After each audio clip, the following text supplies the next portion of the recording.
3,27, 3,28.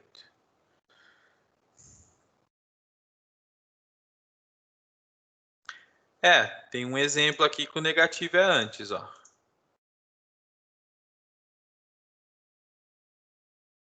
Certo? Então é com negativo antes.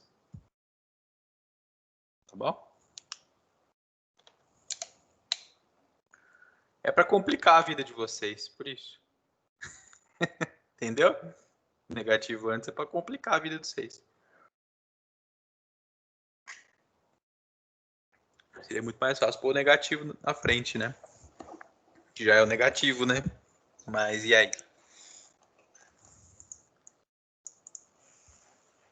Tá bom, Jonas?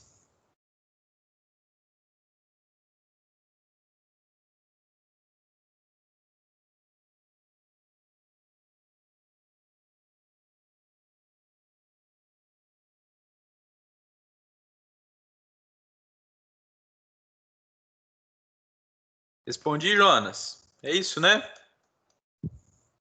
Beleza. Então tá. Próxima dúvida. Vamos lá, gente.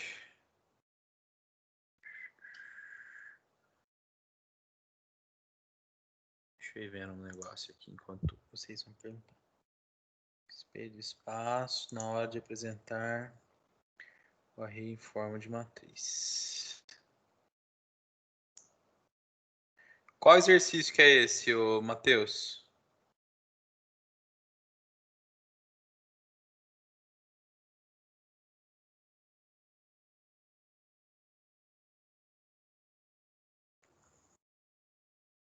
Cinco ponto três.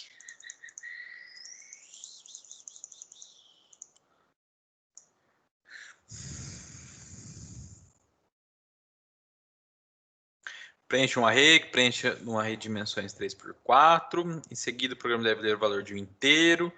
Armazene o segundo array, dimensão 3x4. Multiplicação. É multiplicação por escalar, né? De matriz. No final, o programa deve exibir o array contendo a multiplicação na forma de uma matriz. A tua dúvida...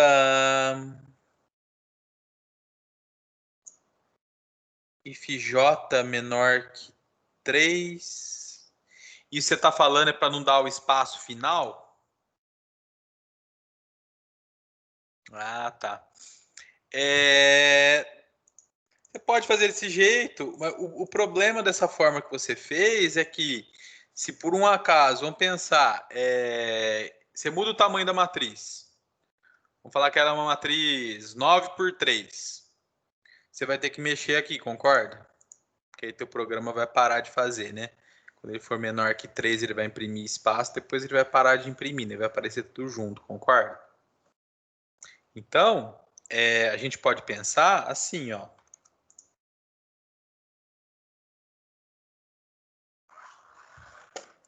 Deixa eu pôr a pranchinha de desenho aqui.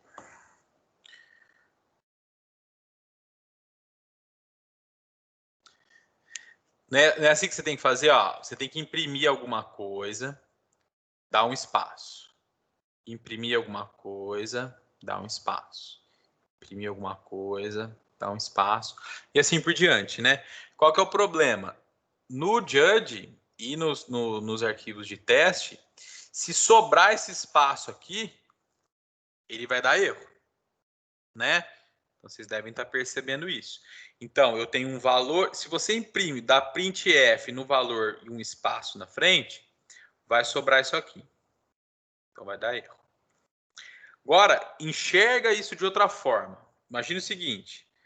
Você imprime o valor. Depois, você imprime um espaço e um valor.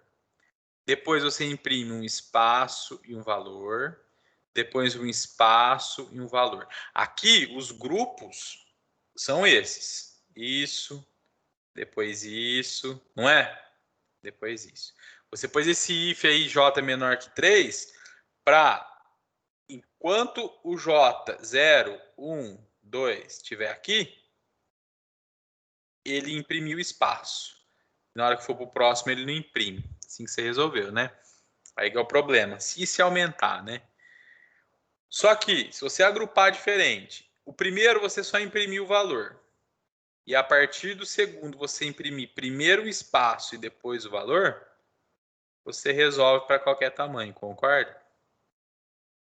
Entendeu?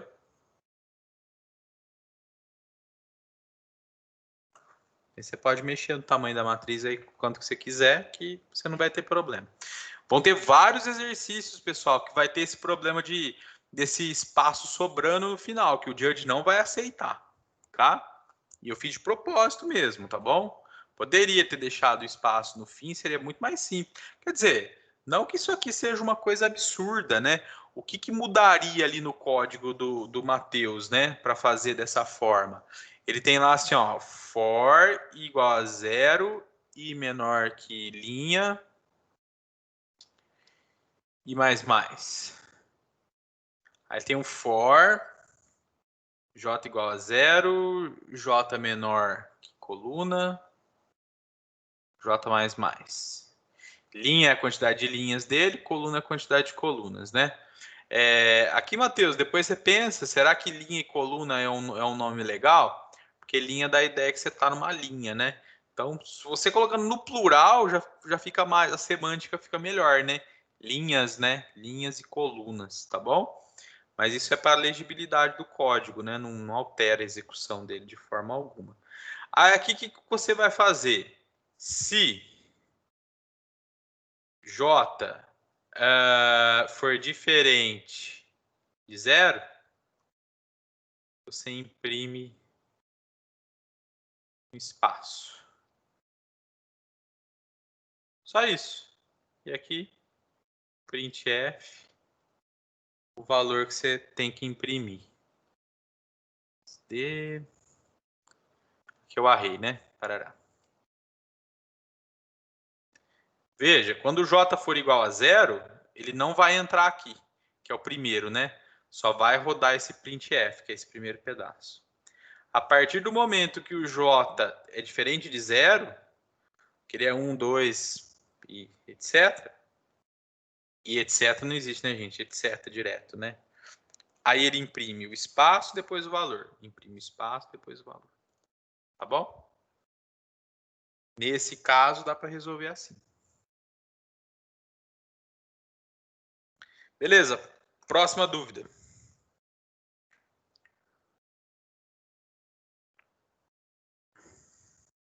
Pessoal, enquanto não aparece dúvida, deixa eu falar algumas coisas para vocês. Pessoal de algoritmos, vocês devem ter visto que tem conteúdo para a semana que vem, que eu acho que é a semana 5, né? E para outra semana já tem conteúdo também, tá bom? Então tem 2 semanas de conteúdo lá no Moodle, lá no YouTube, né? Na nossa playlist. E as atividades já estão abertas também, tá bom? Pessoal, estrutura de dados. Eu ia gravar 2 semanas ontem. Não deu, porque eu tive que mexer com a atribuição de curso, de aula, da computação. O que eu vou fazer? Semana que vem, na segunda e na terça, na segunda, eu vou gravar a aula da semana que vem, já vou disponibilizar para vocês. E na terça, eu vou gravar a aula da outra semana.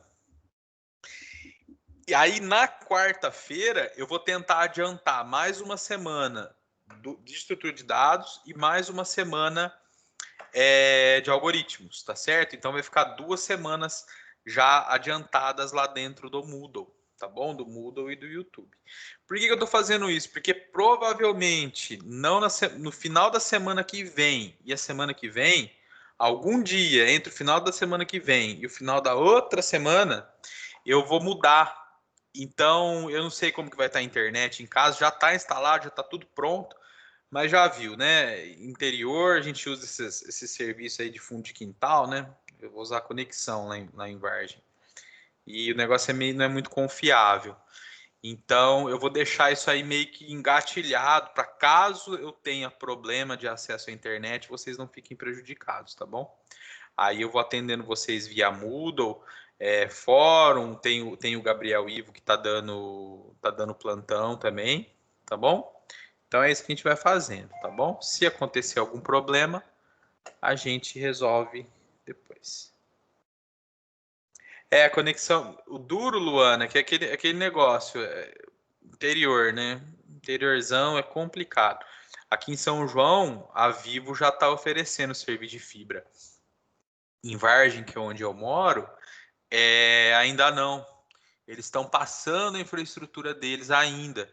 Era para ter terminado em novembro, só que aí parece que atrasou um pouco, aí veio o negócio da pandemia e o negócio virou uma bagunça. Estão mandando mensagem para mim, eu acho, no.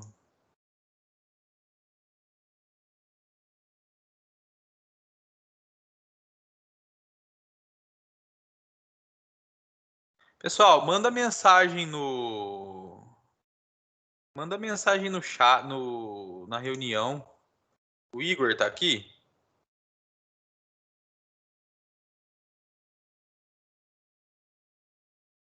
Ô Igor, pode mandar nesse chat aqui. Não precisa mandar no privado, não, tá? O Igor tá pedindo para abrir a atividade. Ó, eu vou abrir, ô Igor, mas eu não costumo fazer isso, tá? Vamos tentar, assim, não deixa para entregar em cima da hora, porque é problema. Sempre dá problema.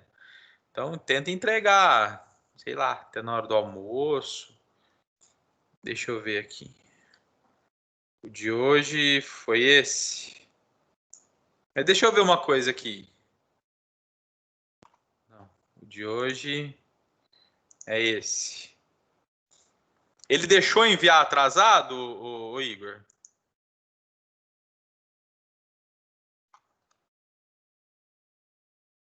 Não, não deixou, né? Tá. Deixa eu ver se eu consigo mudar a configuração para ele deixar enviar atrasado, porque eu sei que tem mais gente que vai enviar atrasado que já me mandaram por e-mail, tá?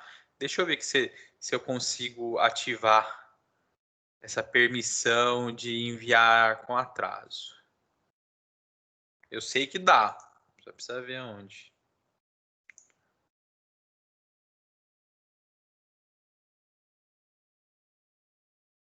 Nossa. O Moodle, cada versão que lança, ele coloca mais 20 opções em cada coisa. Você nem sabe mais o que você tem que mexer. Disponibilidade, restringir acesso.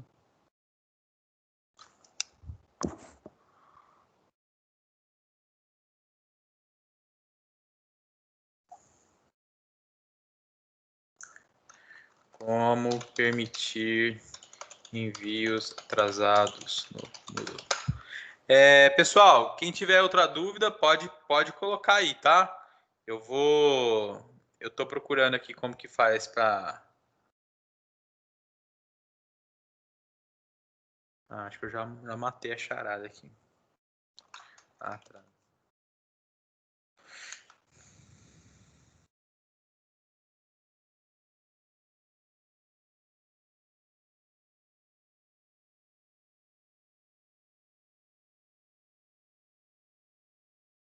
Tem um. Deixa eu ver isso aqui.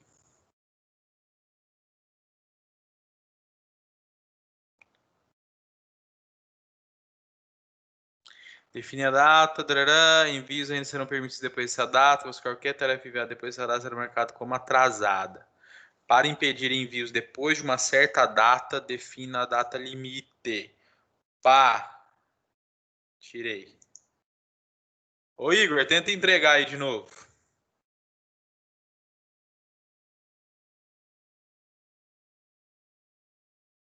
Eu já mexo em todos aqui.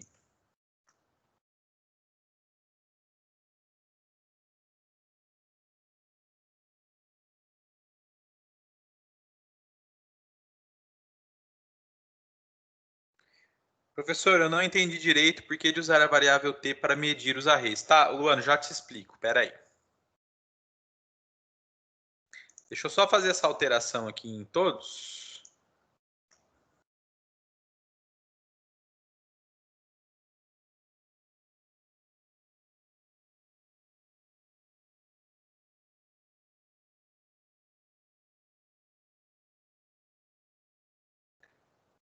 Não deixou aí, ô Igor?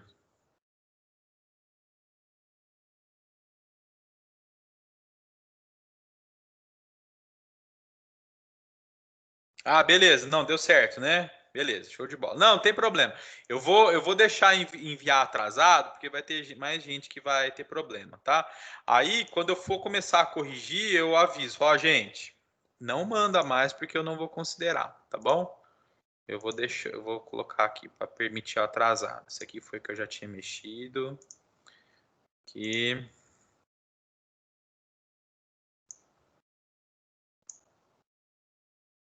Tô com o mouse na mão esquerda aqui, ele tá com o botão para a mão direita. Tô um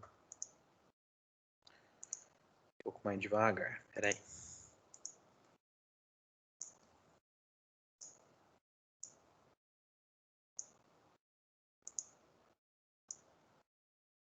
Luana, você perguntou da variável t, né, de tamanho, né?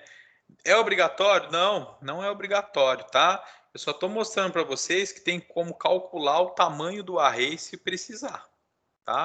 Se não quiser, não tem problema nenhum. Vocês podem deixar fixo lá o valor ou definir uma macro, tá? O que você ganha fazendo, calculando o tamanho do array em tempo de execução daquela forma? É o mesmo problema do Matheus Santos de imprimir a matriz. Se você mexer no tamanho do array, se você tem um programa de verdade que você está escrevendo, que você está programando para uma empresa alguma coisa, você quer que ele seja um pouco mais adaptável. Então, se você aumentar o tamanho do array, você normalmente vai querer que automaticamente o for que percorre esse array já se ajuste, entendeu? Mas assim, vocês vão trabalhar com C na vida profissional de vocês? Provavelmente não, tá? E as linguagens mais modernas que a gente usa mais comumente, os arrays você consegue saber o tamanho dele, tá? Tem como saber, dependendo. Cada linguagem faz de um jeito, tá bom? Mas tem como saber sem fazer esse cálculo, tá? Eu só estou mostrando como que faz o cálculo. Quiser fazer, faz. Não quiser, não precisa, tá bom? Entendeu, Luana? Beleza. Pessoal, todas as atividades agora estão com permissão para envio atrasado, tá certo? Mas aquele negócio, a partir do momento que eu corrigi uma tarefa, aí não adianta mais, tá? Ah, professor, agora eu vou enviei atrasado. Era para ter entregado há 3 semanas atrás e eu entreguei agora. Falar, aí o azar é seu. Tá bom, gente? Aí não dá para fazer assim também, senão eu não consigo corrigir as coisas, né? Vira uma bagunça, né? A partir da semana que vem eu vou começar a corrigir as atividades, tá? O pessoal de estrutura de dados tem tarefa para entregar, é hoje que tem que entregar?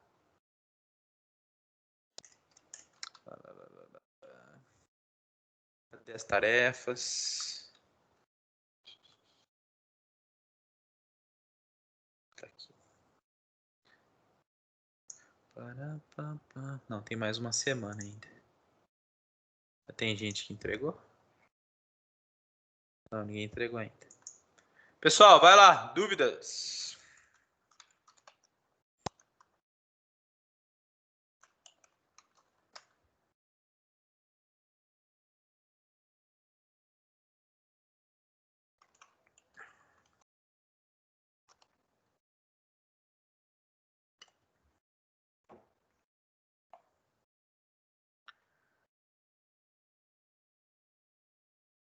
A dúvida da Isabela. Estou com dúvida no 5.6. Na hora de fazer a transposta, tem como fazer ela com fora do jeito mais mecânico mesmo que faz? Vamos fazer ele, Isabela. Deixa eu só ver uma coisa aqui. 2, 4, 6, 8, 10, 12, 14, 15, 16, 17. Estação de assinaturas. Elias, Everton.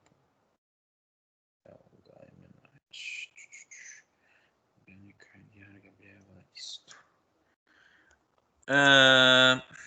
Vamos lá. 5.6. Aqui, Isabela, não teria problema nenhum você fazer da forma mecânica, tá? Aí vem de novo aquela história, né? Ah, e se eu quero que o meu programa transponha qualquer matriz, né? E aí, como que faz? Aqui, se a gente quiser fazer, a transposta usando for, vamos pôr o desenho aqui para ficar mais fácil para vocês acompanharem. The brush.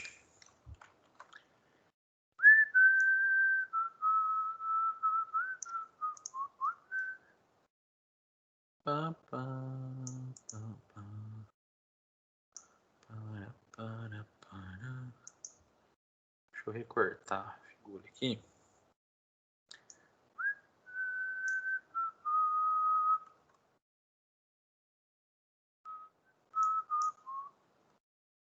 Tô com essa música na cabeça. A minha nenezinha gosta dela. Aí eu fico cantando pra ela.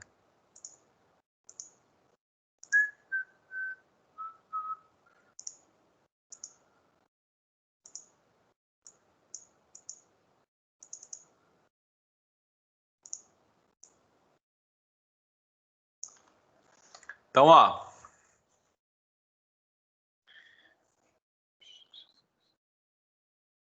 Vamos falar que o primeiro array bidimensional, que é a primeira, que representa a primeira matriz, né?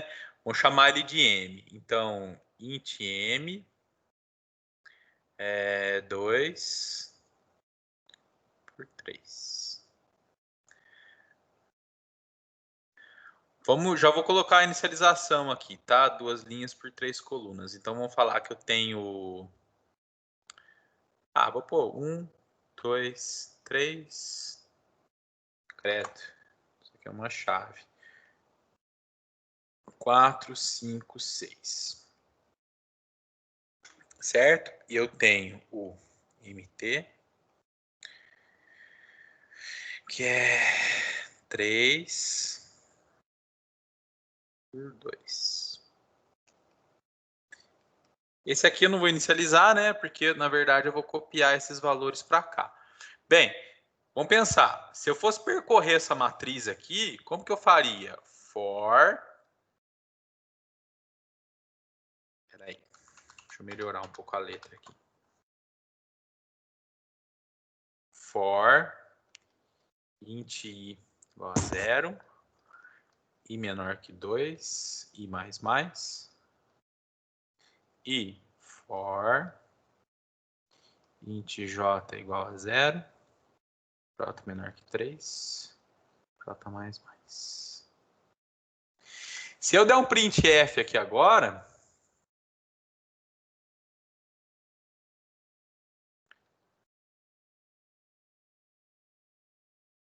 um espaço m e j,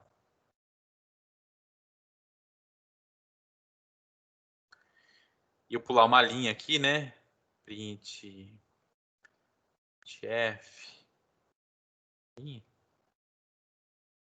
Eu vou imprimir, né? 1, espaço 2, espaço 3, pula a linha, 4, espaço 5, espaço 6. Bem, pensa o seguinte, Isabela. Quando eu estou aqui no J, eu estou percorrendo isso aqui, não é? Primeira coluna, segunda coluna e terceira coluna. Vejam, isso aqui, que são as colunas, vão virar linhas nessa aqui. Não é? Linhas da primeira coluna. Olha só, quando o meu i estiver valendo 0 e ao invés de eu interpretar ele como linha, interpretar ele como coluna, e o j, ao invés de eu interpretar ele como coluna, interpretar ele como linha, quando eu tiver na primeira coluna, eu vou percorrer as 3 linhas. Na segunda coluna, as outras 3 linhas, e assim por diante. Então, para fazer a transposta, é só fazer o quê? Vou dar Ctrl Z, que fica mais fácil do que apagar.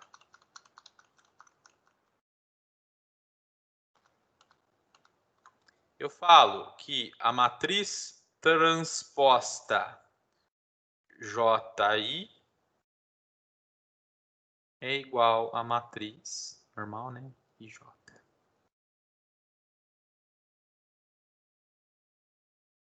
Isso transpõe a matriz. Certo? Por quê? Esse cara eu vou percorrer. Usando o I0, esses 3 aqui. Depois I vai incrementar para 1, esses 3 aqui. Na hora que eu estiver percorrendo o 1, o 2 e o 3, eu quero jogar na primeira coluna da matriz transposta, só que eu quero jogar esse na primeira linha, esse na segunda e esse na terceira. Quem está na linha, quem está na coluna. Certo? Convenceu? Beleza.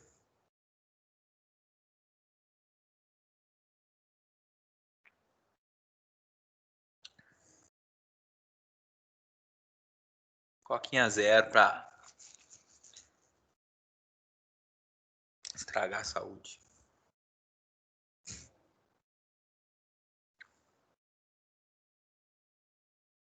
Próxima.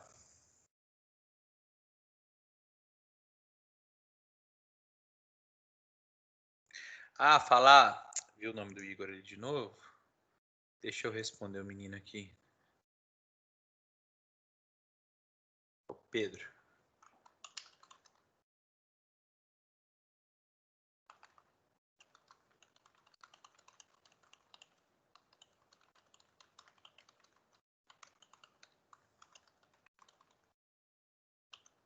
Ah, teve um menino que falou do zip, né?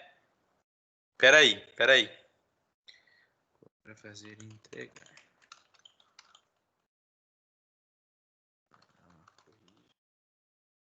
Não vou aceitar.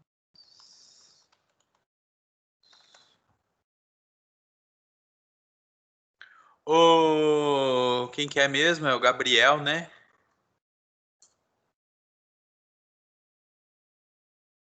Tava com problema no zip.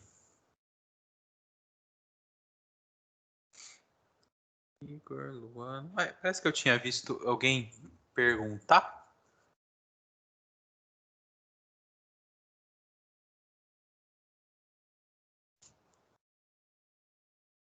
Não era o Gabriel Scovini que tinha perguntado como fazer o zip? Que estava dando problema? Será que ele resolveu? Será que foi num chat diferente? Gabriel Scovini, não, Gustavo, que me fez uma outra pergunta.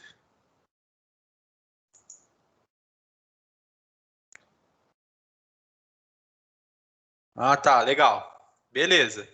Isso, tem que escolher os arquivos. E aquela pergunta que você me fez no chat lá do scanf para mais de uma variável, eu falei para você testar, né? Testou? Viu o que acontece?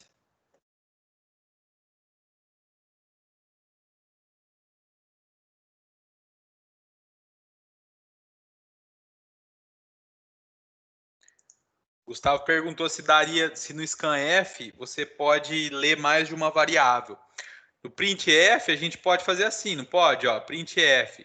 A gente pode ter quantos especificadores de formato a gente quiser. Tem dois aqui, dois para inteiro. E eu tenho N1 e N2 aqui. Funciona, né? Scanf a gente consegue fazer uma coisa parecida, ou seja, ao invés de fazer a leitura de uma variável só por vez, ler mais de uma, dá para fazer. Então, só que do jeito que os exercícios estão montados e o jeito que vocês têm que fazer a entrada, o processamento e a saída, se vocês fizerem dessa forma que provavelmente vai dar problema na leitura do judge, tá? Vai dar problema talvez na hora dele verificar se está certo ou se está errado. Então, e também não faz muito sentido, tá bom? Mas a gente pode fazer scanf, %d, %f. Pode fazer. Como que você põe aqui? Aí você põe a variável inteira, VI e a VF, variável float. Aí você vai digitar o inteiro, dá Enter, vocês vão ver que o programa vai continuar bloqueado. Aí você digita o float, 1.9. Dá Enter, aí sim o programa aí sai do scanf e continua a execução, tá? Além disso, o scanf ele retorna um valor. Ele retorna um inteiro representando a quantidade de valores que ele leu com sucesso.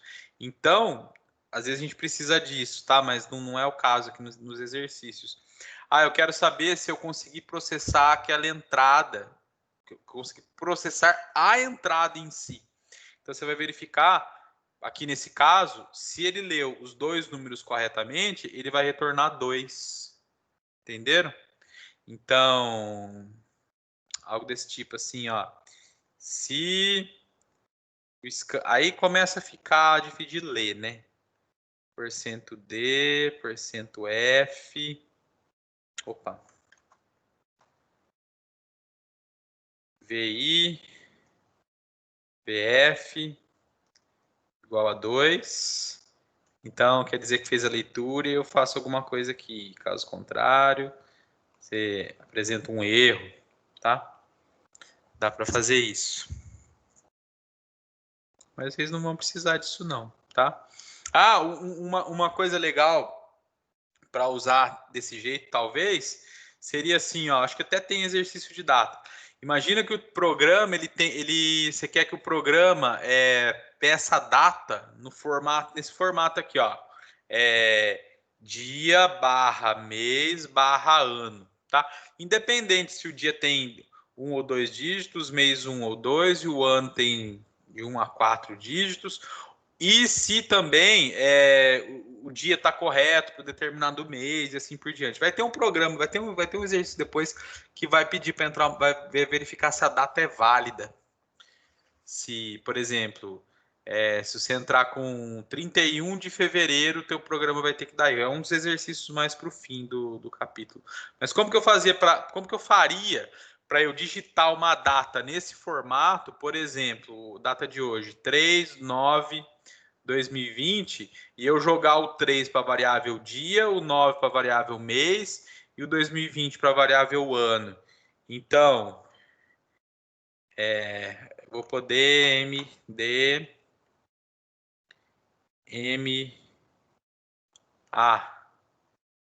faz assim, ó, scanf. É lógico, vai pôr o printf aqui, né? Aí pode pôr assim, ó, %d barra %d barra %d dia, mês e ano. Aí você vai digitar isso. Na hora que der Enter, o que o scanf vai fazer? Primeira coisa, ele vai procurar um inteiro. 3 é um inteiro? É. Qual que é o próximo caractere que está na entrada aqui? É o barra. Opa, já bateu com esse barra aqui. Então, quer dizer, eu li meu primeiro inteiro, armazeno na primeira variável. Vem outro %d, vai começar a ler outro inteiro. Tem um inteiro aqui? Tem. Um dígito só, né? 9. Beleza. Qual que é o próximo caractere? É outra barra. Então, eu terminei a entrada. Então, joga 9 no mês. Depois, outro inteiro. Tem um dígito. Tem mais coisa? Tem. É dígito? É dígito, é dígito. Ô, legal. Acabou, né? Aí aqui é o pulo de linha que a gente dá, né? Que entra no buffer do teclado também. Aí, esse %d vai capturar o 2020 e vai guardar nessa variável aqui. Entenderam o que eu quis dizer? Isso não é exercício de agora, não, tá? Vai ter um exercício que eu acho que pede entrada desse jeito e dá essa dica para vocês. Tá bom? Pessoal, eu coloquei também lá no Moodle, pessoal de algoritmos, eu coloquei um videozinho de eu fazendo um programinha em Java para mostrar a função ATAN2 funcionando. O arco tangente 2. Para que serve esse cara aqui? Arco tangente, né, pessoal? É para saber qual que é o ângulo de uma determinada tangente. O arco tangente 2, o que ele faz? A gente usa ele para calcular ângulo entre dois pontos. Então, se eu tenho um ponto aqui e eu tenho um ponto aqui, e eu quero saber. Imagina isso aqui. Imagina que é uma reta? Não, tem reta aqui, né? Peraí.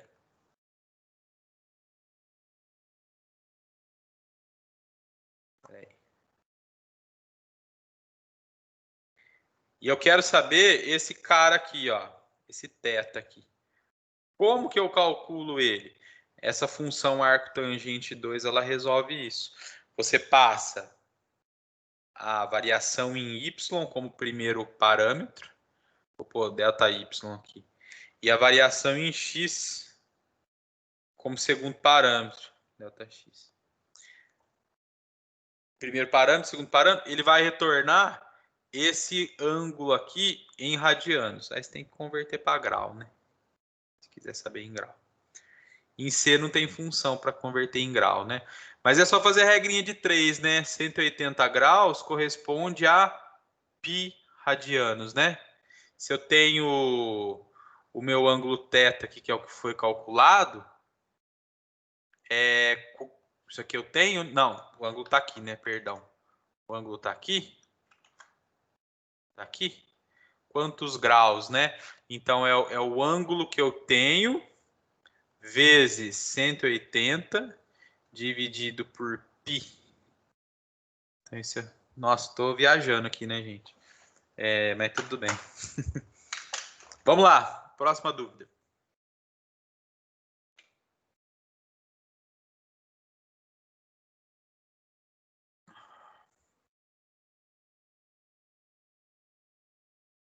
Não, no determinante, na verdade, você não vai escapar muito, né? Se quiser tentar fazer de uma forma geral, pode fazer, não tem problema. A forma geral mesmo seria se você precisasse calcular o determinante de matrizes maiores que dimensão 3, né? Porque aí determinante de matriz maior que dimensão 3, você tem que ir reduzindo, né? Não é assim que faz? Acho que é. Pessoal, álgebra linear, vocês vão ter esse mês que vem, né? Aí vocês vão ver bastante essas coisas. Mas não vão ver algoritmo para calcular determinante no computador, né? Tem linguagens específicas para trabalhar com matemática, tá, gente? A gente pede esses exercícios para mexer com matriz aí, com esses arrays de 2 dimensões que estão simulando uma matriz, porque é justamente para vocês aprenderem a lidar com essa ideia dos índices, né? Mas é difícil você fazer em C puro ou em qualquer linguagem pura, assim, esse tipo de coisa. Normalmente você vai usar bibliotecas que fazem esse tipo de trabalho, tá? Em Python tem uma que é muito, muito famosa, que ela chama NumPy. NumPy. Para mexer com cálculo. Aí tem linguagens específicas para trabalhar com matemática, né? Talvez a mais famosa é a MATLAB, que tem um programa que chama MATLAB, que usa ela. E tem a gratuita, a clone dela, aberta. Acho que não tem todas as funcionalidades, que é o Octave. É o GNU Octave. Aí é o MATLAB aberto. Porque o MATLAB, a licença do MATLAB é bem cara, né? Aqui na escola acho que a gente tem 1 ou 2 laboratórios que tem licença. E eu não sei se vocês conseguem baixar o MATLAB de forma gratuita, assim, para uso como estudante, não sei. Tá bom? Tudo bem, Matheus? O que eu estou querendo dizer é que essa biblioteca, essa linguagem, elas têm um tipo de dado específico para a matriz. E aí você vai ter lá, ó, estou inventando, tá bom? Eu não sei qual que é a sintaxe. Então, eu quero declarar uma matriz. Ao invés de int, chama mat m, certo? E você passa as dimensões dela assim. Estou inventando, tá, gente? E aí você põe uma outra. Então, M1, M2, 3 por 2. E aí na mat MM, eu tenho M1 vezes M2. Isso aqui, se você fizer em C, vai dar problema, né? Primeiro que nem tem esse tipo matriz, né? Mas no MATLAB, no Octave, no NumPy, você vai conseguir... No NumPy, você não vai conseguir fazer multiplicação direta assim, não. Mas você vai conseguir, no MATLAB, no Octave, você vai conseguir multiplicar duas coisas que são do tipo matriz e ele vai fazer multiplicação ou vai calcular determinante, se quiser calcular determinante, tá bom? Mas em C você tem que fazer na mão e em C++, aí você... Em C++ é uma linguagem muito poderosa, só que ela é complicada de aprender. Em C++ você consegue criar tipos, e para os tipos que você definiu, você consegue mudar o comportamento dos operadores. Isso aqui chama sobrecarga de operadores, que é uma funcionalidade que poucas linguagens têm, tá? Enfim, de novo, né? Tô saindo do assunto principal aí das aulas. Beleza? Dúvidas? 5.8.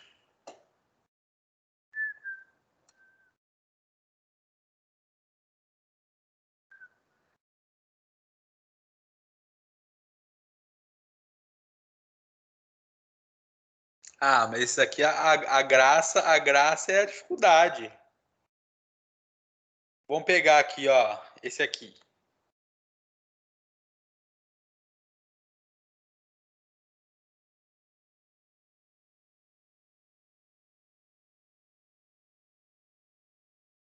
Deixa eu pegar aqui, ó. Olha só. Quando você tem o 3, vamos pegar a partir daqui, né? 3 é ímpar, né? Olha a diagonal. O que acontece com a diagonal? Eu tenho 1, depois eu tenho 2, depois eu volto para 1. As outras diagonais, não, aqui é a diagonal principal, né? As outras diagonais aqui da matriz, tem só 1. Olha aqui quando é 4, que é um a mais que esse aqui, né? Eu tenho 1, 2, 2, 1. Depois eu tenho 1, 2. Ó, isso aqui não é exatamente a diagonal dessa aqui, ó. Tá vendo? E depois as outras com 1. Pega 5 aqui, ó. 5 é ímpar, né? Tá. 1, 2, 3, 2, 1. Depois eu tenho 1, 2, 2, 1. Depois 1, 2, 1. Um caminho é pensar nesse padrão da diagonal, tá certo? Aí vem a jogada dos índices. Outra jogada, Amanda, né? É a Amanda que perguntou. Amanda, outra jogada é você somar 1 nos outros lugares. Ah, eu tô te explicando como que faz, aí não tem graça, né? Mas agora já foi. Ó, olha aqui. Pensa, essa aqui é 10, né? Dimensão é 10, 10. Olha só, o quadrado de fora, imagina isso aqui como se fossem quadrados, como se fossem quadrados mesmo, porque é a largura e a altura 10, né? Apesar de parecer um retângulo aqui, que tá com caractere. 1 na volta inteira. Depois, você diminui 1, você está em 10, você diminui 1, vai para 9. O quadrado de dentro, você soma 1 em todo mundo. Você pode somar 1 em todo mundo aqui, ó. Deixa eu jogar isso aqui. Deixa eu pôr no Paint isso aqui. Aí eu desenho direto lá no Paint.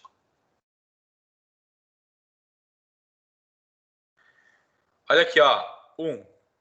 Deixa eu aumentar um pouquinho o 1.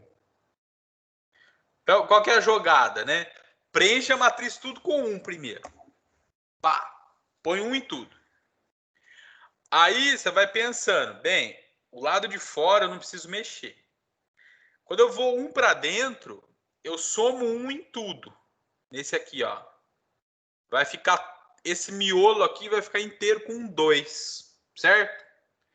Aí você vai mais 1 para dentro e soma 1 em todo mundo de novo. Esse miolo aqui vai ficar todo mundo com 3. Aí você vai mais 1 para dentro, soma 1, vai ficar todo mundo com 4. Mais 1 para dentro, soma 1, fica todo mundo com 5. Aí você vai ter que decidir, né? Se é par ou se é ímpar, você vai ter que fazer alguma coisa. Certo? Mais que isso eu não vou falar, não.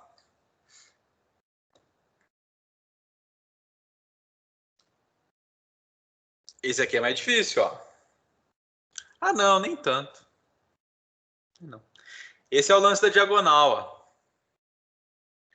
1, 2, 3, 4, 5, 6, 7, tá, certo? Oi, Caroline, boa noite. Beleza, então, Amanda.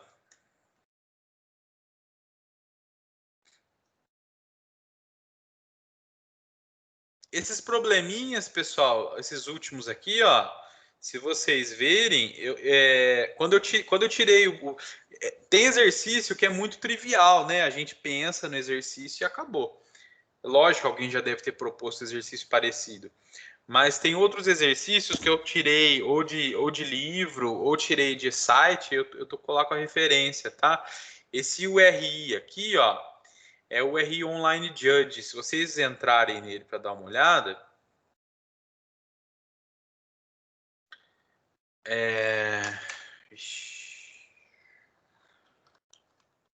será que eu lembro?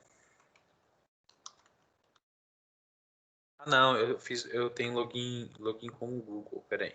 Google.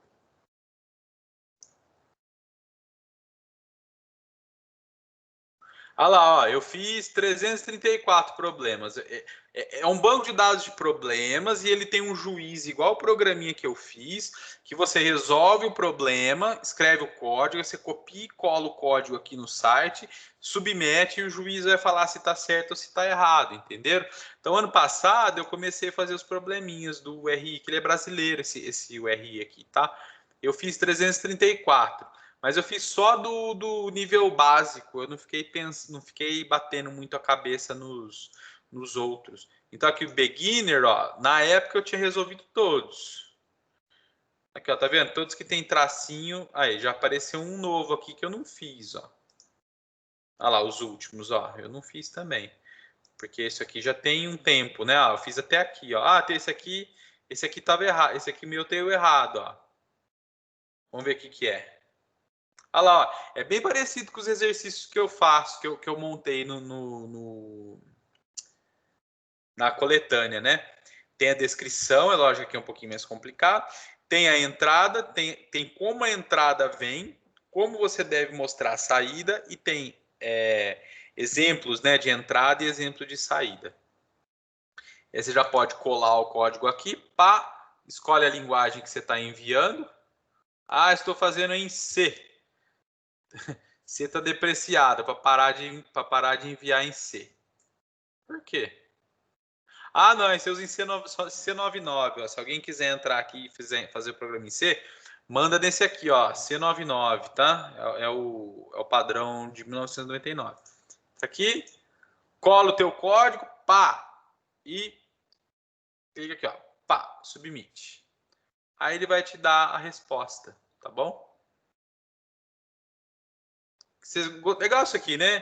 Quer ver? Deixa eu mostrar um para vocês. Deixa eu ver onde que tá. Pessoal, se tiver mais dúvida aí, só perguntar. URI Beginner. Eu fiz em Java. Alguns eu fiz em C, poucos fiz em C, poucos eu fiz, acho que fiz um só em C++ aqui, ó. Porque em Java tava lento. Vamos pegar um aqui, aqui, ó. Avoiding Rain. É o 2813.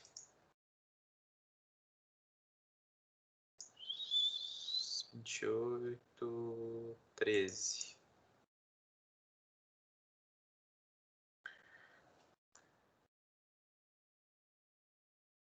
Então, ó, esse aqui é a solução do 2813. 2813. Ó, vou entrar nele. Pergunta, tararara. Ó, vou submeter. Cola. Deixa eu ver se está certo. A única coisa quando você submete em Java, você tem que pôr um main aqui, ó. Ah, é verdade. Eu coloquei isso aqui. O título do programa, do coisa que eu estava resolvendo, descrição e pulo do gato. Porque tem problema, esses de iniciantes não tem muito pulo do gato, não. Eles são bem simples. Mas tem problema que você tem que ter um insight ali para ver o que você está errando às vezes. Aí, beleza. Fez? Submete. Envia. Olha lá, ó. Aí ele vai ficar aqui. Vamos ver se ele atualiza.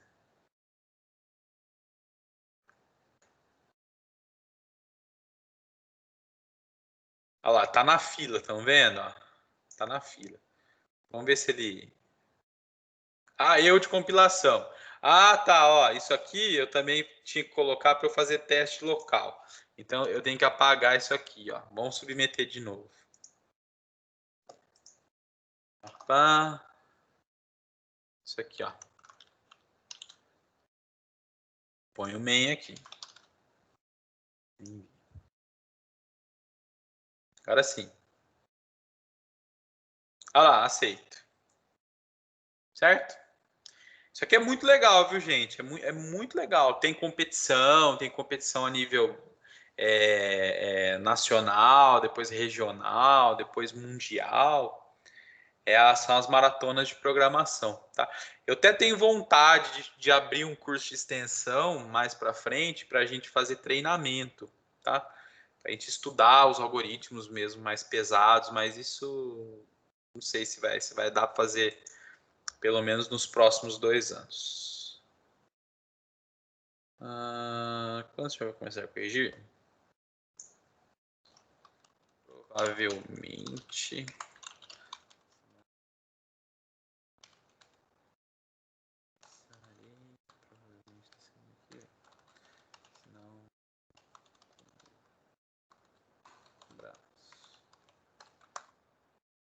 Espera aí. Corre que dá tempo.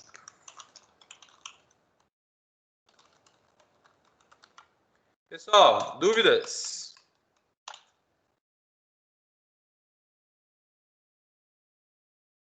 Tô respondendo e-mail aqui de colega, hein?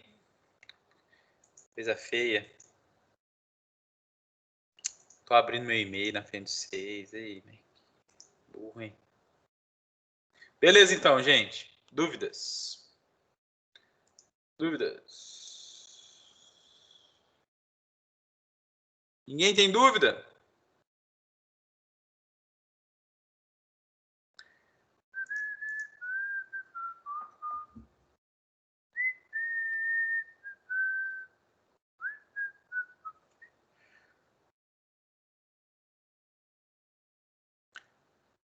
Tá, Luana, o que você não entendeu? Entendi. Não sabe como perguntar.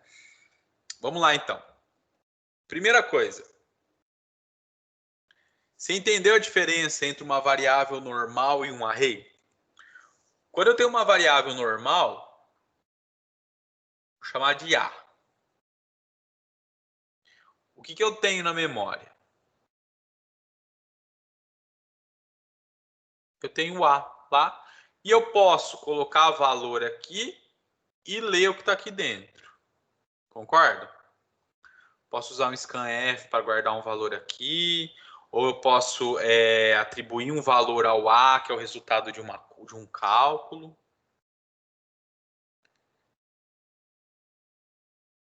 Tá, 38. Depois eu respondo, tá, Caroline? Deixa eu só então explicar aqui, eu já vou a 38, lá da estruturas.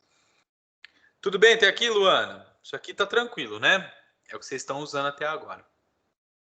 Array realmente, quando começa a ver, a gente fica um pouquinho confuso mesmo, tá? Não precisa desesperar. Quando eu tenho um array, vou chamar o meu array aqui de B. Primeira coisa, eu tenho que dar um tamanho para ele. Obrigatoriamente eu tenho que falar qual que é o tamanho do array quando eu vou declarar ele dessa forma aqui. O que quer dizer isso aqui? Na memória, eu vou ter, ao invés de eu ter um quadradinho, um espaço para guardar inteiro, eu vou ter 5. E esses 5 espaços estão um do lado do outro mesmo. Isso fisicamente, lá dentro do circuito, tá? Então, uma variável normal, ela vai ter um pedacinho lá dentro do circuito que ela vai estar que ele vai estar reservado para usar ela enquanto o programa estiver em execução. Um array, ele vai ter esse espaço contíguo, que a gente chama, não é contínuo, é contíguo. Tem esse espaço contíguo dentro da memória que ele está reservado e esse cara é o array. Chamei de B, né? Tá, mas só, como que eu vou acessar então essa caixinha, essa aqui, essa aqui, essa aqui e essa aqui? Usando o índice. O índice é um número que vai dentro do colchete. Aqui é a sintaxe para declarar, que é para falar que eu quero isso aqui na memória. Agora, quando eu quero guardar algum valor numa posição, eu tenho que colocar o nome do array, a posição que eu quero guardar, posição 2, por exemplo, e um valor aqui, 15.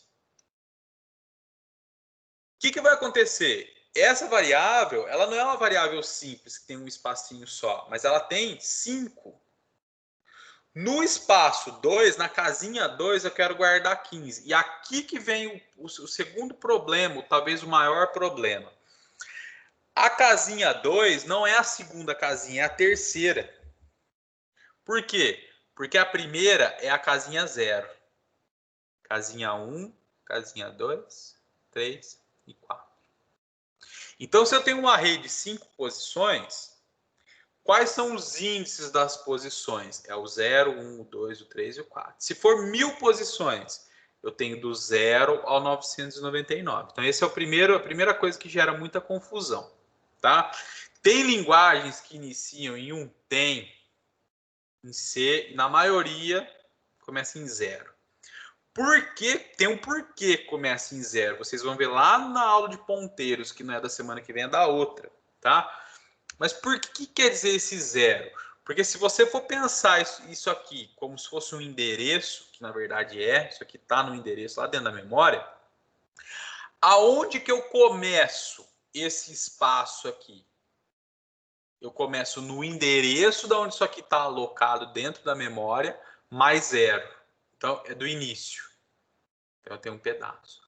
Qual que é o próximo pedaço? É o endereço inicial de onde isso aqui está alocado, mais 1, porque por isso que é 1. Mas você não precisa saber esse detalhe técnico por enquanto, tá? Isso é super importante para vocês que serão cientistas da computação. Mas isso não importa por enquanto. Só importa que, bem, começa com 0, termina com 4. Então, de modo geral, para um array de tamanho n, vou chamar aqui o array de x. Se o array tem tamanho n, ele sempre começa em 0 e ele vai terminar em n-2, n-1. Então, se x está na forma xn, o array, e o n é o tamanho, quais são as posições que eu tenho? Eu tenho de 0 até n-1.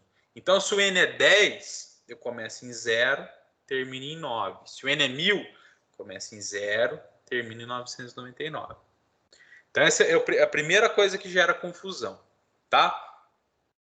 Bem, com o array eu posso fazer as mesmas coisas que eu faço com uma variável normal. Posso atribuir valor, posso ler um valor, ou numa expressão aritmética, ou numa função, ou usando no printf, tanto faz.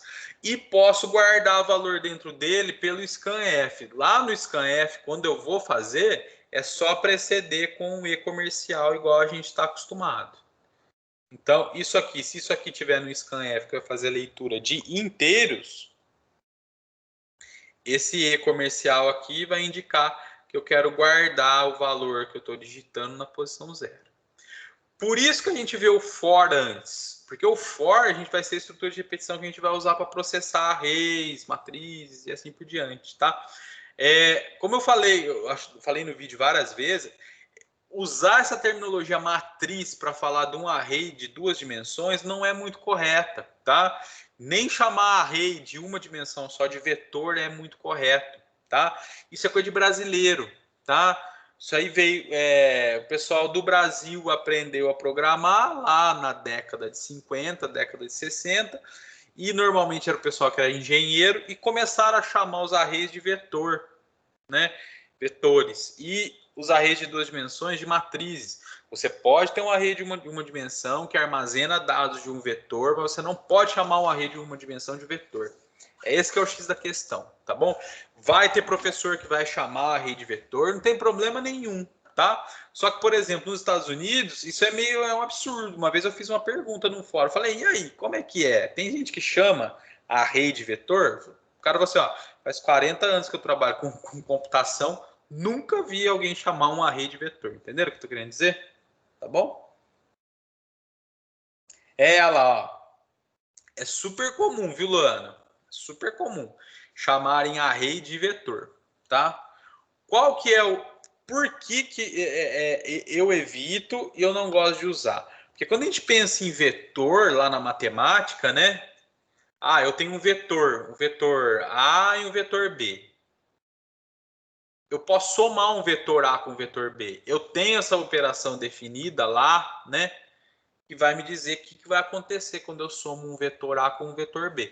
Se você fizer isso na linguagem C, você não vai ter o resultado, você não vai ter a soma dos dois vetores. Então, por isso que eu acho esquisito chamar array de vetor, porque o nome é array, né? Porque se fosse vetor seria vector, né? Ao invés de array. Array é arranjo, né? Tudo bem? Mas vocês vão ouvir sim, tá bom? Vai ouvir. E tem gente que não adianta você tentar falar que não é muito certo, a pessoa vai teimar, você deixa teimar e tá bom. Você fala do teu jeito, a pessoa fala de outro.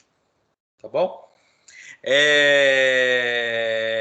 Que mais, Luana? Então, declaramos array, tamanho do array, guardo o valor, posso fazer leitura usando scanf e guardar numa posição. Para eu usar o valor do array em alguma conta ou num printf, é só colocar a posição. Aí eu estava falando do for, né? Que normalmente, vocês lembram que eu falei, o for a gente vai sempre começar com um zero, porque depois vai ter uma utilidade. Então, se o n aqui é o tamanho do meu array, se eu pegar o meu array e na posição i e falar que é, sei lá, 9 aqui, o que eu estou fazendo aqui? Eu estou colocando 9 em todas as posições, não é isso? Por que a gente usa IJK? Porque normalmente é a anotação que usa lá na álgebra linear, né? Estão vendo como as coisas meio que se misturam? Quando você está falando de matriz, linha da matriz é I, não é? Coluna da matriz é J. É lógico, você pode usar outras letras, mas o normal é IJK, né? E tem um outro porquê também, um porquê histórico. Uma das primeiras linguagens de programação usadas, ela chama Fortran. Não sei se vocês já ouviram falar nela.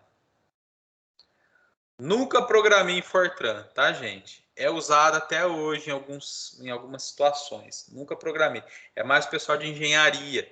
Por que, que o Fortran é importante? Porque ele trabalha muito bem com números, com precisão, etc.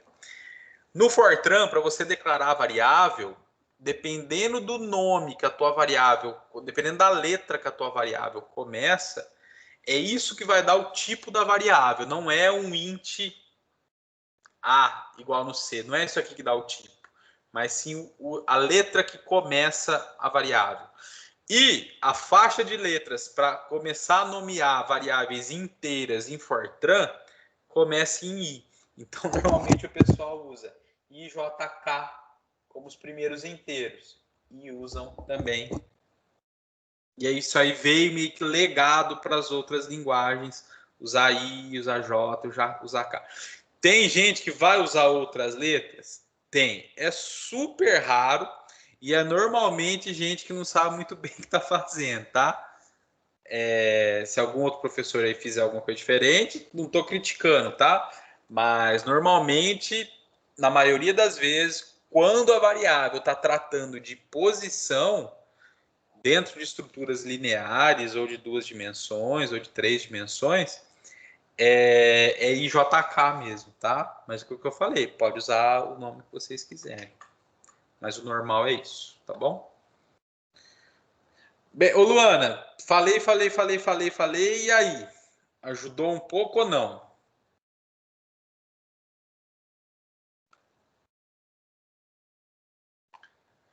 Agora, como que você vai fechar o assunto? É fazendo exercício.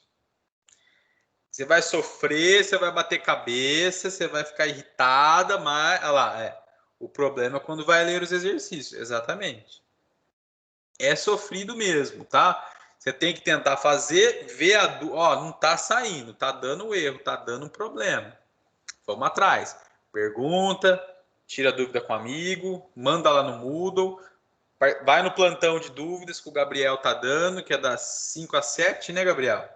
Todo dia, das 5 às 7, Beleza? Não desistam. É sofrido mesmo, viu, gente? A gente tá no comecinho, tá? Vai piorando. Faz parte.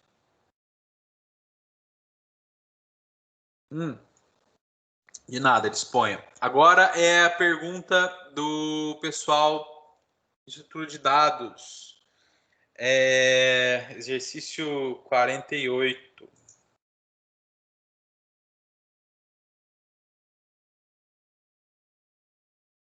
38, 48 não.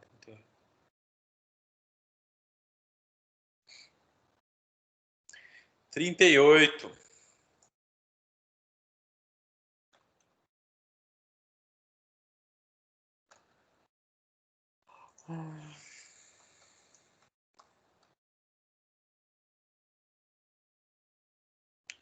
Comprida, hein? Peraí.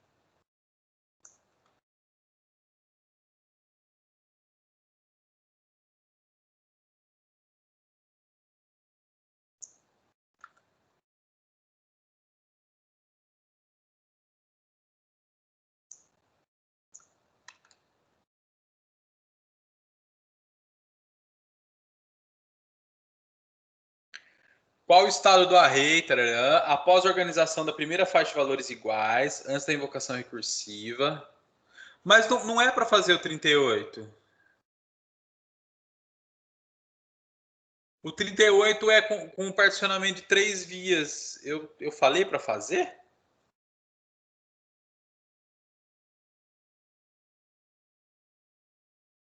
Beleza, Caroline. Se elas tiverem alguma dúvida, pede para elas mandarem para você que eu respondo aqui. Depois eu coloco, como tá gravando, né? Ô, Caroline, o 38 não é para fazer não, viu? Porque o 38 ele é o particionamento em 3 vias.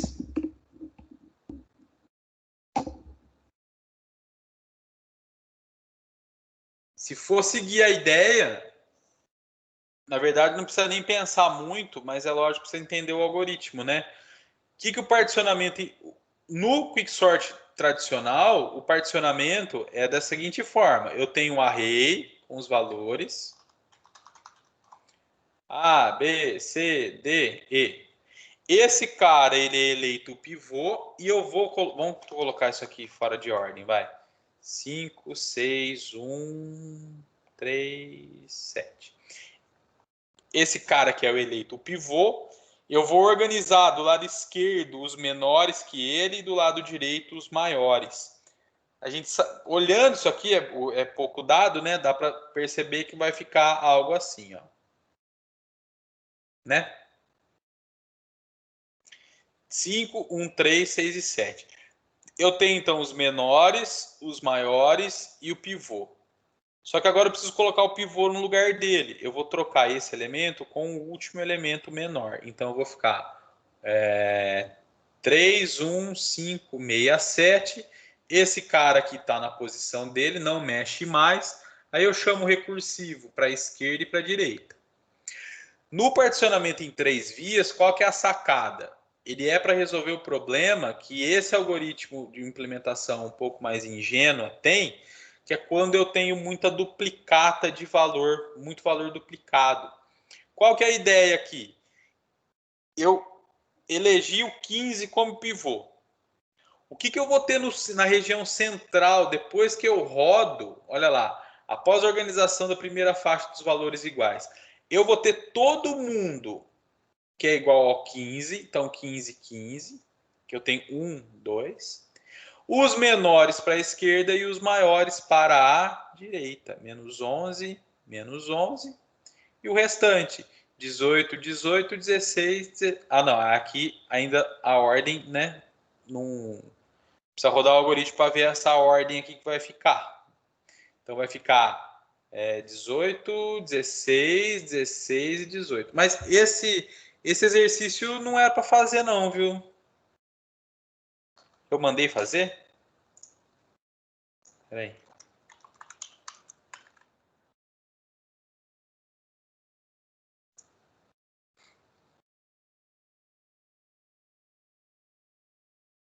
Olha lá, ó. Não é fazer o 38, não. Eu falei bem rápido desse algoritmo de particionamento em 3 vias e falei que eu nem ia cobrar. Tá?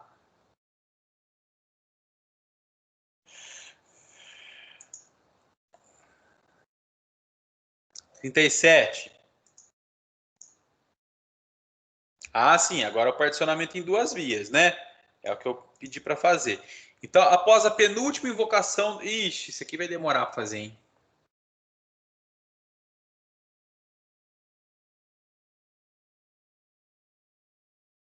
Nossa, se for simular ele... Ah, vamos tentar fazer, vamos ver se dá tempo.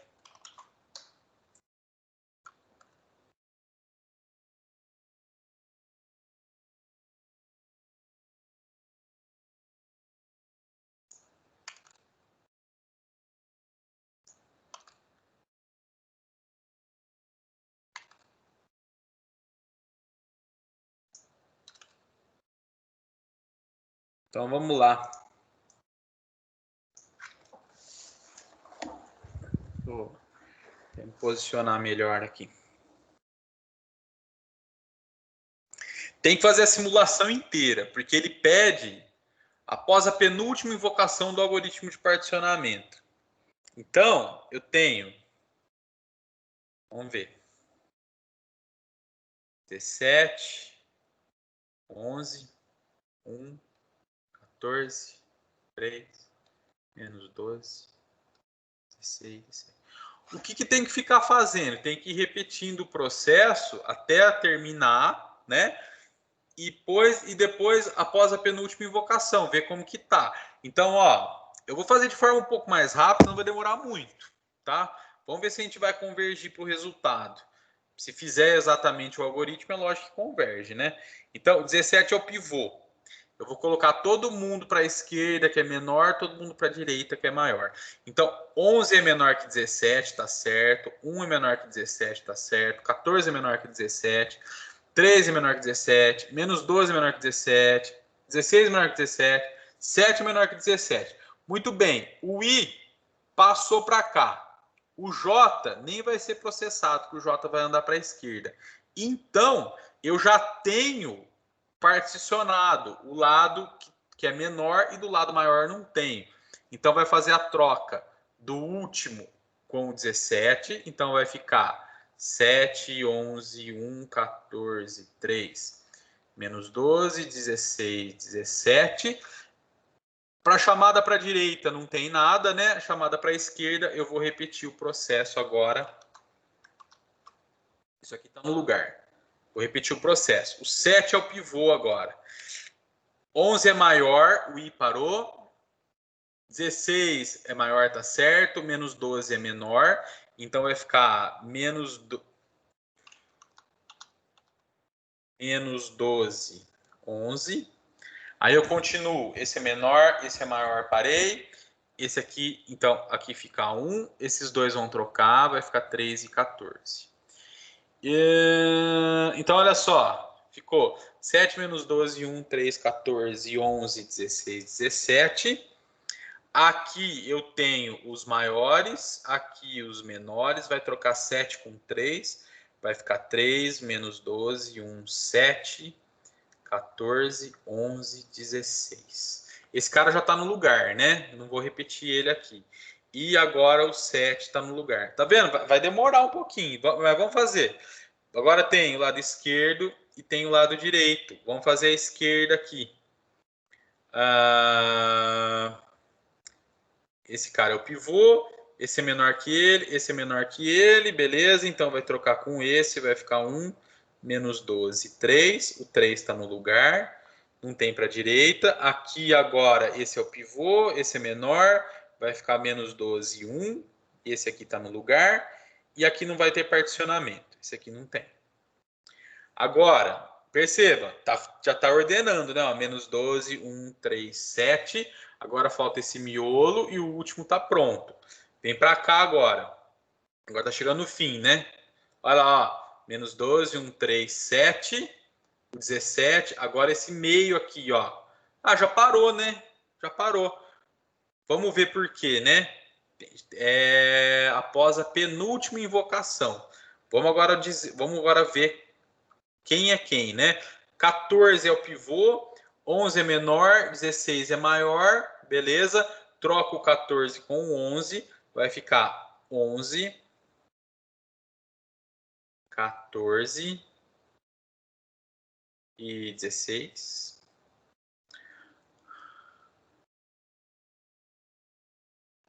Você pode chamar do participante.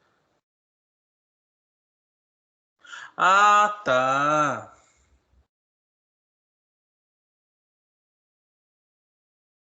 Não, eu tô simulando inteiro, não precisa. Após a penúltima invocação do algoritmo de particionamento do algoritmo Quicksort, qual a posição do pivô usada como base para as chamadas recursivas após a chamada do particionamento acima?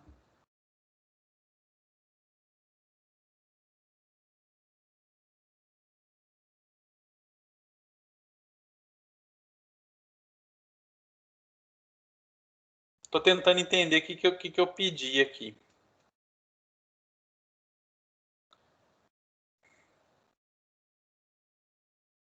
Só vamos terminar de fazer a ordenação aqui, só por desencargo de consciência.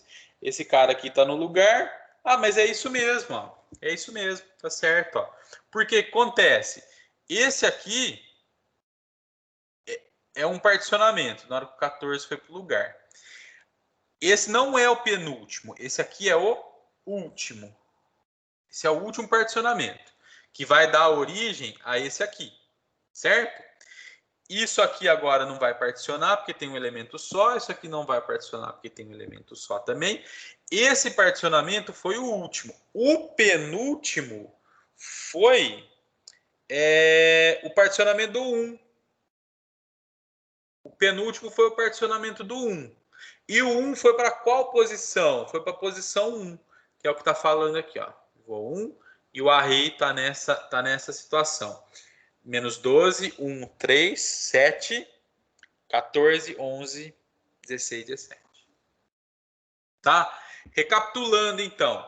Faz a simulação. Tava certo. Faz a simulação. Pá, pá, pá, pá, pá, pá, pá. Ele está pedindo após a penúltima invocação. Qual que foi o penúltimo? A solução desse foi a primeira, que colocou ele para cá. A solução do 7, do 7 foi a segunda, que colocou ele para cá. O 3 foi a terceira, que colocou ele para cá. O 1 foi a quarta, que colocou ele para cá. E o 14 que veio para cá foi a quinta. Então eu chamei particionamento 5 vezes. A primeira foi aqui, a segunda aqui, a terceira aqui, a quarta aqui e a quinta aqui. Sempre um passo antes, né? Porque eu estou falando que eu já coloquei. Quem foi o penúltimo particionamento? Foi o que aconteceu aqui e jogou o 1 nessa posição. É o penúltimo que está pedindo, não é? Bem, que posição que o 1 foi para a próxima chamada recursiva? Foi para a posição 1. Então, o que está pedindo aqui, pivô 1. E como que o array estava? Menos 12, 1, 3, 7, 11, 14, 16, 17, que é o que está aqui. Tá bom? Então, eu respondi. Ele pede para explicar por que a segunda abordagem é mais eficiente em relação à primeira abordagem. Tem duas abordagens para a construção do heap binário máximo, né? Do max heap. Tem duas abordagens. Tá explicando as duas lá nos slides. Uma faz uma coisa, a outra ela faz uma coisa mais rápida. Por quê? Tem que dar uma olhada lá. Tá bom?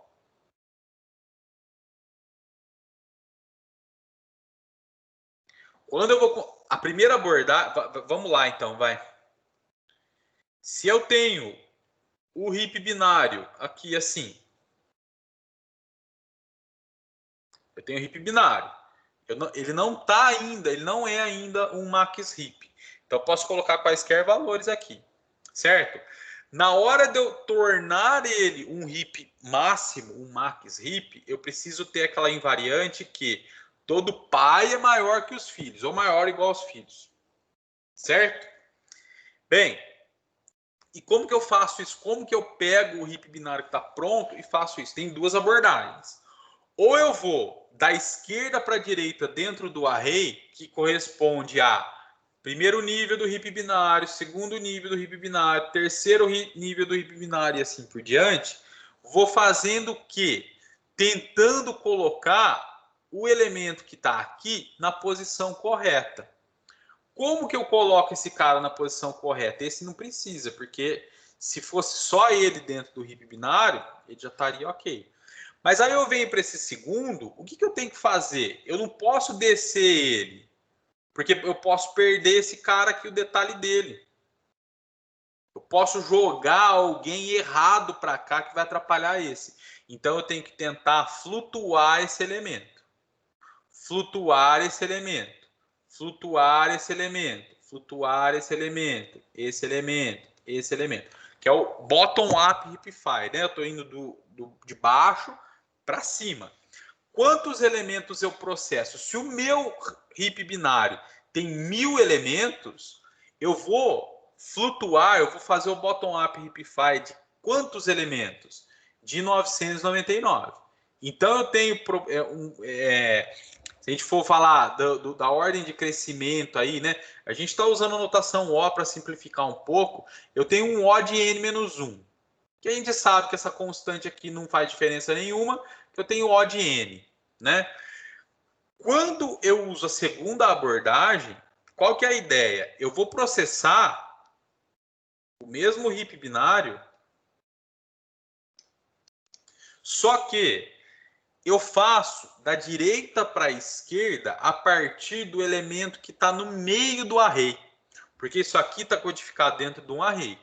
E a partir de quem? O elemento que está no meio do array, ou seja, na posição n dividido por 2, é exatamente o último elemento que tem filho. Esse cara é o último que tem filho. Esse não tem, esse não tem, esse não tem, esse não tem. Só esse tem filho. E usar a partir da esquerda dele dentro do array, ou seja, ou a esquerda aqui e os próximos níveis para cima, todos eles vão ter filho. Aí qual que é a abordagem? Ao invés de eu tentar subir, que eu estava fazendo aqui, eu tento descer. Só que pense, olha aqui, eu tenho quantos elementos nesse heap binário aqui? Eu tenho 7, não é isso? Tenho 7 elementos. Quantos top-down heapify, né, ou afundar eu vou ter que fazer? 3. Se ele for ainda maior,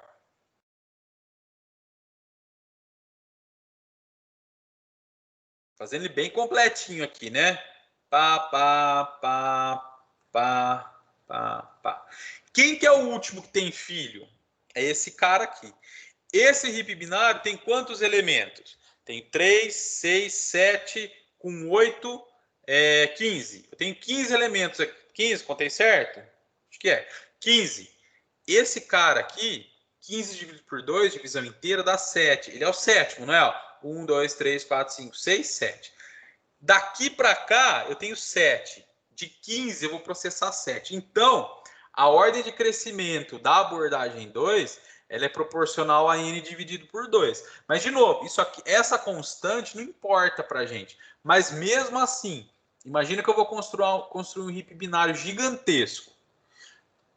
Isso aqui influencia um pouco, é mais rápido que o outro, mas ainda não muda a ordem de crescimento, mas mesmo assim é mais rápido. Então a abordagem 2 é mais rápida, por quê? Qual que é a resposta? Porque ela processa metade dos elementos do heap, enquanto a abordagem 1 processa todos os elementos. Essa resposta é a Adriana que perguntou, né? Adriana, isso aí está nos slides, tá? Tá lá explicando as duas abordagens, tá bom? Mais dúvidas?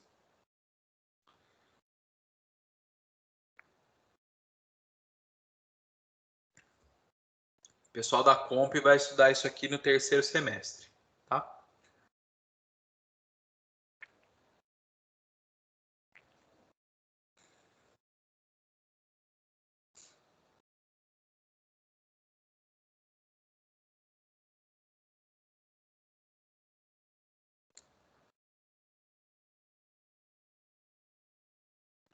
Mais dúvidas?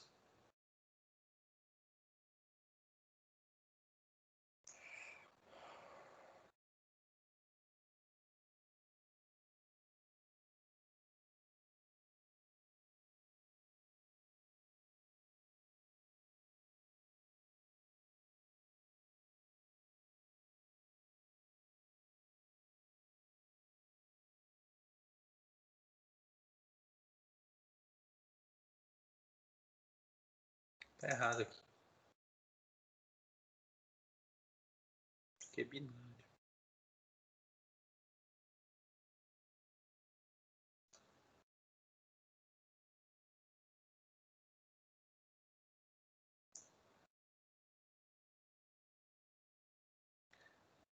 Vou dar uma atualizada nessa lista aqui, tem bastante errinho. Isso aqui é binário aqui, né? Sequencial.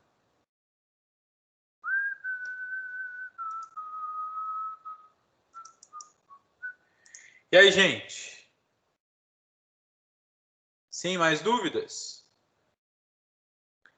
Pessoal de estrutura de dados, vocês devem ter percebido, a gente começou essa semana conteúdo das estruturas de dados em si. A gente saiu da parte de algoritmo de ordenação e a gente começou a falar. Foi a semana ou semana passada? Deixa eu ver aqui. Eu estou falando porque não teve nenhuma dúvida ainda. Vocês estão focados na lista de exercício, né? Vocês não estão focados em. Parece que presta atenção nos vídeos. Eu sei que cansa, eu sei. Olha lá, começou semana passada, né? Então, pilha, essa semana foi fila e deck, né? Conteúdo de fila e deck. Semana que vem são as listas, depois a gente entra em árvores. Então, precisa dar uma estudada aí, gente. Não deixa para cima da hora, não, tá? Bem, pessoal, se não tiver dúvidas, a gente termina.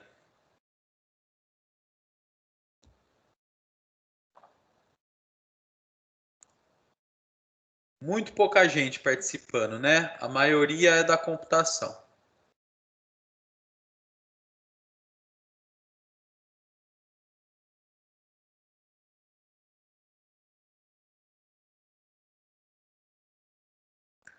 Acho que só o Brian que está aqui, que é de estruturas, né?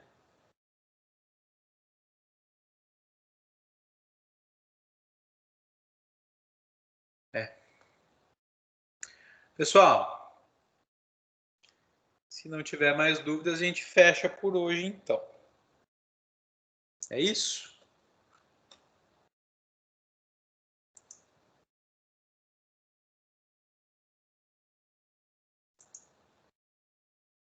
Então, beleza.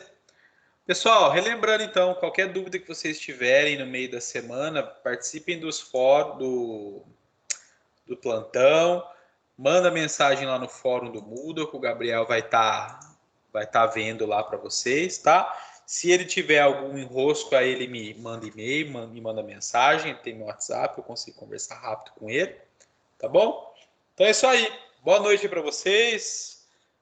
Bom restinho de semana, fim de semana e até semana que vem. Beleza? Tchau, tchau. Boa noite.